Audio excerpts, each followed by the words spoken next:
പാക് ഭരണകൂടത്തിനും സൈനികർക്കും ഭീഷണിയായി ബലൂച്ച് പോരാളികൾ. പാക് സൈനിക വാഹന വ്യൂഹത്തിനു നേരെ ആക്രമണമുണ്ടായി.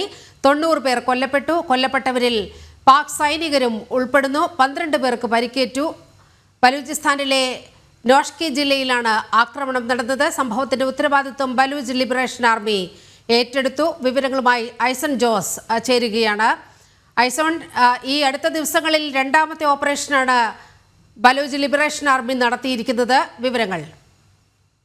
തീർച്ചയായും രണ്ടിലേറെ ആക്രമണങ്ങളാണ് ഇപ്പോൾ ബലൂച്ച് ലിബറേഷൻ ആർമിയുടെ ഭാഗത്തു നിന്ന്, അല്ലെങ്കിൽ നീക്കങ്ങളാണ് ബലൂച്ച് ലിബറേഷൻ ആർമിയുടെ ഭാഗത്തു നിന്ന് ഉണ്ടായിരിക്കുന്നത്. തീർച്ചയായും പാകിസ്ഥാൻ പട്ടാളത്തെ ലക്ഷ്യം വെച്ചുകൊണ്ടുള്ള ഒരു നീക്കമാണ് ബലൂച്ച് ലിബറേഷൻ ആർമി നടത്തുന്നത് എന്നതും ഒരു യാഥാർത്ഥ്യം തന്നെയാണ്.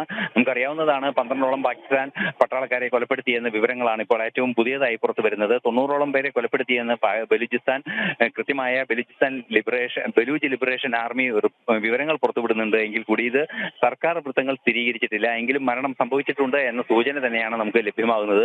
തീർത്തും ശക്തമായ ഒരു നീക്കം പാകിസ്ഥാൻ പട്ടാളത്തിനെതിരെ ബലൂച്ച് ലിബറേഷൻ ആർമിയുടെ ഭാഗത്തു നിന്നുണ്ടാകുന്നു എന്നാണ് അറിയാൻ സാധിക്കുന്നത്. തീർച്ചയായും നമുക്ക് അറിയാവുന്നതാണ്, ചില വ്യക്തമായ താല്പര്യങ്ങൾ, അതായത് ഈ പ്രാദേശികമായ താല്പര്യങ്ങൾ സർക്കാരുകൾ കൊണ്ടു നടക്കുന്ന ഒരു സ്വഭാവം പാകിസ്ഥാനിൽ പണ്ടേ ഉണ്ട്. അതുകൊണ്ട് തന്നെ അത്തരത്തിലുള്ള പ്രാദേശിക താല്പര്യങ്ങളാൽ ബലൂചിസ്ഥാൻ മേഖലയിലെ ആ ഒരു സുരക്ഷയും അതുപോലെ തന്നെ അനുബന്ധ കാര്യങ്ങളിലും സർക്കാരിന്റെ പ്രവർത്തനങ്ങളും മന്ദീഭവിക്കുന്ന ഒരു സാഹചര്യമുണ്ട്. ഇതിനെതിരെ ശക്തമായ ജനവികാരം നിലനിൽക്കുന്നു. സ്വാഭാവികമായും ബലൂചിസ്ഥാന്റെ ലിബറേഷൻ, അല്ലെങ്കിൽ അവരുടെ മോചനം ആവശ്യമാണ് എന്ന നിലപാട് തന്നെയാണ് ബലൂച്ച് ലിബറേഷൻ ആർമി മുന്നോട്ട് വയ്ക്കുന്നത്.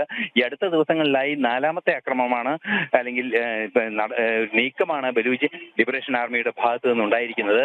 തുടർച്ചയായി പാകിസ്ഥാൻ പട്ടാളത്തിനെതിരെ ശക്തമായ നീക്കങ്ങൾ നടത്തുക തന്നെയാണ് ബലൂച്ച് ലിബറേഷൻ ആർമി എന്നാണ് ഇതിൽ നിന്നും മനസ്സിലാക്കാൻ സാധിക്കുന്നത്. നീലിമ. ശരി ഐസൺ.